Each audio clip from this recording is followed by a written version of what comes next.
وملائكته يصلون على النبي يا أيها الذين آمنوا صلوا عليه وسلموا تسليما اللهم صل على سيدنا ومولانا محمد وبارك وسلم صلاة وسلام عليك يا رسول الله صلى الله تعالى عليه وسلم. أعوذ بالله من الشيطان الرجيم. بسم الله الرحمن الرحيم. وما أرسلنا في قرية من نبي إلا أخذنا أهلها بالبأساء والضراء لعلهم يضرعون ثم بدلنا مكان السيئة الحسنة حتى عفوا وقالوا قد مس آباءنا الضراء والسراء فأخذناهم بغتة وهم لا يشعرون.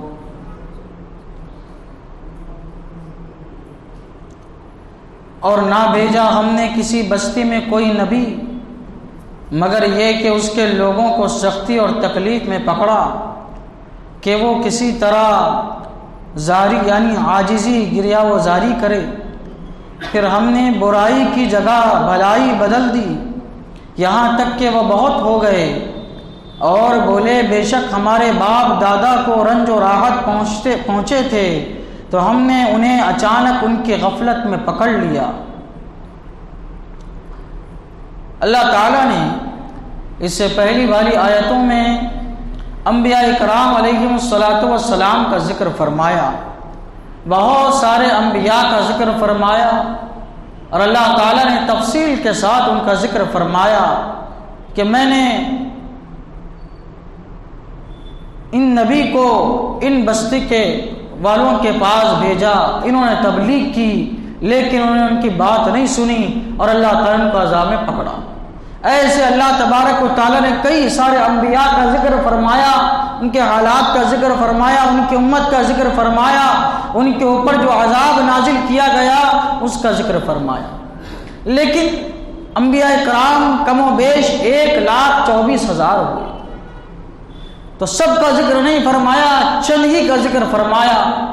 تو اللہ تبارک و تعالیٰ یہاں پہ یہ ارشاد فرما رہا ہے ایک طریقے سے کہ میں نے یہاں پہ چند انبیاء کا ذکر کیا اور ان کی امت پر آنے والے عذاب کا ذکر کیا، لیکن میں نے جتنے انبیاء بھیجے ہیں، جتنے رسول بھیجے ہیں، سارے رسول جب تبلیغ کے لیے گئے اپنی امت کے درمیان، اپنی قوم کے درمیان، اور انہوں نے جب رسول کی بات نہ مانی، ان کے نافرمانی کی، تو اللہ تبارک و تعالیٰ نے سب کو عذاب میں پکڑا ہے.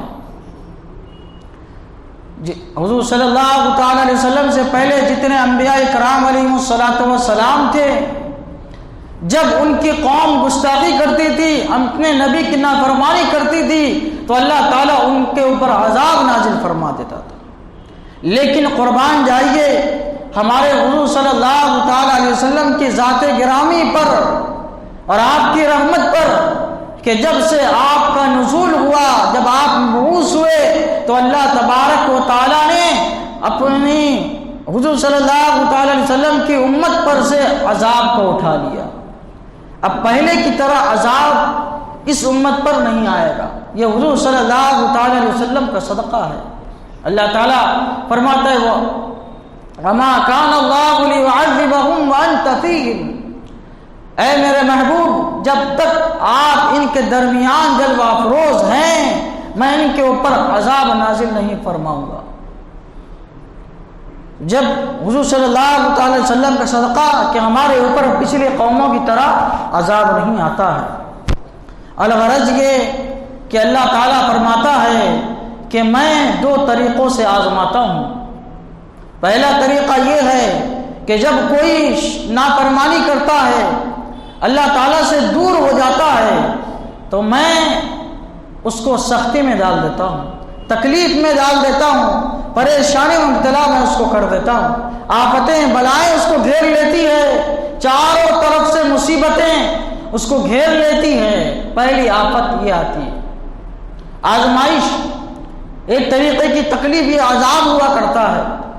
تاکہ اللہ تعالیٰ اس کی وجہ کیا بیان فرما، میں اس لیے کرتا ہوں، تکلیف میں ڈالتا ہوں تاکہ بندہ میری بارگاہ میں آئے، عاجز انکساری کرے، گریہ و زاری کرے، بندہ دنیا کو بھول کر رب کو یاد کرے، مجھے یاد کرے، اپنے زندگی میں جو اس نے نافرمانیاں کی ہے اس سے توبہ کرے اور میرا مقرب ہو جائے، اس لیے میں اس کے اوپر تکلیفیں لاتا ہوں۔ لیکن کچھ ہٹ درم نڈر لوگ ایسے ہوتے ہیں کہ جب ان کے اوپر تکلیف آتی ہے اس کے باوجود بھی وہ اللہ تعالیٰ کو یاد نہیں کرتے، اللہ تعالیٰ کی بارگاہ میں حاضر نہیں ہوتے، گریہ وزاری نہیں کرتے، عاجزی نہیں کرتے۔ اللہ تعالیٰ نے جب تکلیف جو ڈالی تھی اسی وجہ سے کہ وہ اللہ تعالیٰ کی بارگاہ میں آئے لیکن پھر بھی نہیں آتے۔ اللہ تعالیٰ فرماتا ہے جب یہ عذاب ان کے اوپر آتا ہے اور ان کو سمجھ نہیں آتا اور اپنی اصلاح نہیں کرتے ہیں تو پھر میں ان کے اوپر اپنی نعمتوں کے دروازے کھول دیتا ہوں، راحتوں کے دروازے کھول دیتا ہوں، آرام ہر طریقے کا ان کو عطا کر دیتا ہوں، ہر طریقے کی پریشانی سے ان کو نجات دے دیتا ہوں۔ صرف ان کی زندگی میں اب آرام ہی آرام ہوتا ہے، بجائے اس کے کہ ان نعمتوں پر شکر کرتے، اللہ تعالیٰ کی حمد و ثنا بیان کرتے، اللہ تعالیٰ کی اور زیادہ عبادت کرتے، وہ لوگ ان نعمتوں کو دیکھ کے ان نعمتوں میں دنیا داری میں اور زیادہ غرق ہو جاتے ہیں۔ یہ سمجھتے ہیں کہ اللہ ہم سے خوش ہے، پھر کیا ہوتا ہے؟ اللہ تعالیٰ فرماتا ہے آرام دیتا ہوں، راحتوں میں ان کو ڈال دیتا ہوں، ڈھیل دیتا ہوں۔ فَأَخَذْنَاهُمْ بَغْتَةً وَهُمْ لَا يَشْعُرُونَ، پھر اچانک میں ان کو پکڑتا ہوں، اچانک ان کی گرفت فرماتا ہوں، اور ایسے حالت میں ان کی گرفت فرماتا ہوں ایک دم غفلت کی حالت میں ان کو پتہ بھی نہیں چلتا، ان کی میں گرفت فرما دیتا ہوں۔ تو اللہ تبارک و تعالیٰ فرماتا ہے وَمَا أَرْسَلْنَا فِي قَرْيَةٍ مِّن نَبِيٍّ إِلَّا أَخَذْنَا أَهْلَهَا، اور نہ بھیجا ہم نے کسی بستی میں کوئی نبی، بستی مانے شہر، کیونکہ انبیاء کرام علیہ الصلوۃ والسلام جتنے مبعوث ہوئے ہیں سارے کے سارے شہروں میں آباد ہوئے، کیونکہ شہر میں لوگ آتے جاتے رہتے ہیں، لوگوں کا آنا جانا زیادہ رہتا ہے، اور تبلیغ کے لیے جو ہے شہر ہی موضوع ہوتا ہے، دیہات میں تبلیغ کا وہ کام نہیں ہو پاتا جو شہروں میں ہوتا ہے۔ اس لیے جتنے انبیاء کرام مبعوث ہوئے سارے کے سارے شہروں میں رہا کرتے تھے۔ تو اللہ تعالیٰ فرماتا ہے ہم نے شہروں میں بھیجا نبی کو، نبی جس کو اللہ تعالیٰ نبوت عطا فرما دے وہ نبی ہو گیا، اور جس کو نبوت عطا فرمائے اور اس کے اوپر جو ہے کتاب بھی نازل فرمائے وہ رسول بھی ہو گیا، صحیفے نازل فرمائے وہ رسول بھی ہو گیا۔ ہر رسول نبی ہوتا ہے لیکن ہر نبی رسول نہیں ہو سکتا۔ اللہ تعالیٰ فرماتا ہے بستی میں بھیجا ہم نے رسول کو، مگر یہ کہ اس کے لوگوں کو سختی اور تکلیف میں پکڑا۔ جب بھی میں نے بھیجا نبی کو نافرمانی کی، ان کے قوم نے نافرمانی کی، امت نے ان کی نافرمانی کی۔ بالبأساء والضراء، میں نے دو طریقوں سے ان کو پکڑا، سختی سے پکڑا، تکلیف سے پکڑا، سختی سے۔ بالبأساء مانے سختی، کون سی سختی؟ خارجی سختی، یعنی قحط سالی سے ہم نے ان کو پکڑا، اور ان کے مال کو ضائع کر کے ہم نے ان کو پکڑا، ان کو پریشان کر کے ہم نے ان کو پکڑا، اس طریقے کی بھی سختیاں آئی۔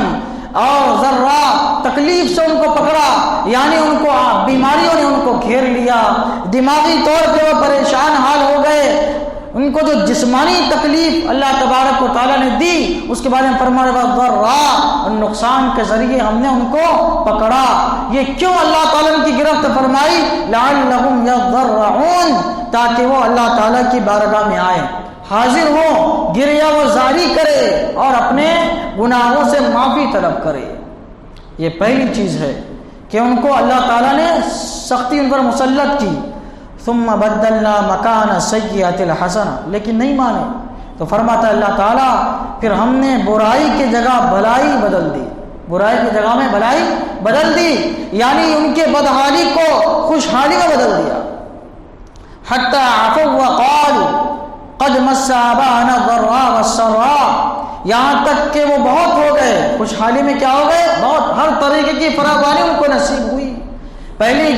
پہلے گرانی تھی، اب کیا ہو گئی ان کے لیے؟ ارزانی ہو گئی۔ پہلے ہر چیز مہنگی تھی، اب کیا ہو گئی؟ سستی ہو گئی ان کے لیے۔ پہلے بیمار تھے، بیماری تھی، اب ان کو تندرستی مل گئی۔ پہلے غریبی تھی، اب ان کے پاس امیری آ گئی۔ تو اللہ تعالیٰ نے ان کی برائیوں کو، بدحالیوں کو نیکیوں میں اب کیا کیا؟ اللہ تعالیٰ نے تبدیل فرما دیا۔ تو وہ اپنے نعمتیں جب ان کے پاس بہت زیادہ ہو گئی، وقالوا قد مس آباءنا الضراء والسراء، بولے بے شک ہمارے باپ دادا کو رنج و راحت پہنچتے تھے، یعنی یہ جو تکلیف پہلے ہم کو ملی اور اب ہم کو آسانی مل رہی ہے، راحت مل رہی ہے، اللہ تعالیٰ کی نعمتیں ہم کو مل رہی ہے، یہ اتفاقیہ چیز ہے، یہ ایسا نہیں ہے پہلے ہم تکلیف میں اس لیے نہیں تھے کہ وہ اللہ تعالیٰ کا عذاب تھا، بلکہ وہ اتفاقیہ طور پہ ہمارے باپ داداؤں کے ساتھ بھی ایسا ہوا ہے، ان کو وہ ایک وقت میں تکلیف میں رہے، باقی ان کو خوشحالی مل گئی۔ اسی طریقے سے ہمارے اندر جو ہے کچھ دنوں تک ہم تکلیف میں رہے، لیکن اب ہمیں راحت مل گئی، یعنی ان لوگوں نے اس کو اتفاقیہ چیز سمجھی، اللہ کی آزمائش نہ سمجھی، اللہ کا عذاب نہ سمجھا، بلکہ انہوں نے کہا یہ دنیا کا دستور ہے، ایسا چلتے چلا آ رہا ہے۔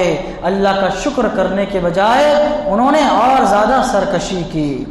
اللہ تعالیٰ فرماتا ہے تو ہم نے انہیں اچانک ان کی غفلت میں پکڑ لیا، ان کو شعور بھی نہیں ہوا، ہم نے ان کی گرفت فرما لی۔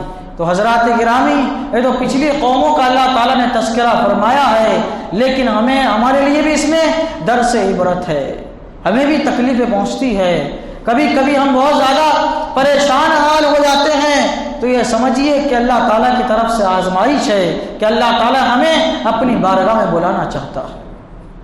ہمیں چاہیے کہ جب تکلیفیں پہنچے، مصیبتیں پہنچے، پریشانیاں چاروں طرف سے گھیر لے، تو ہم اللہ تعالیٰ کی بارگاہ میں آ جائیں، نماز کی پابندی کرے، تہجد کی پابندی کرے اور اللہ تعالیٰ کی نافرمانی سے گریز کرے، یہ ہماری کیا ہے؟ ذمہ داری ہے۔ اور جب ہمیں اللہ تعالیٰ طرح طرح کی نعمتوں سے نوازے تو نعمتوں پر سرکشی نہیں کرنا چاہیے، اپنی نعمتوں کو ضائع نہیں کرنا چاہیے، حرام کاموں میں اپنی نعمتوں کو صرف نہیں کرنا چاہیے۔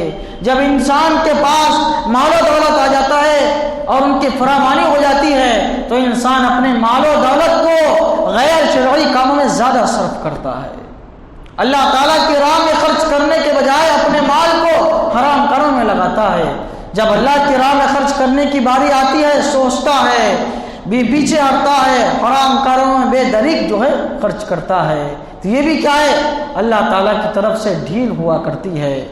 تو ہمیں اس سے درس لینا چاہیے، پریشانی میں اللہ کی طرف رجوع کرنا چاہیے اور آسانی میں، آرام میں اللہ کا شکر بجا لانا چاہیے۔ اللہ تعالی ہم سب کو اس کی توفیق عطا فرمائے۔ اشہد ان لا الہ الا اللہ واشہد ان محمدا عبدہ ورسولہ، وصلی اللہ تعالی علی سیدنا محمد وعلی آلہ وصحبہ اجمعین برحمتک یا ارحم۔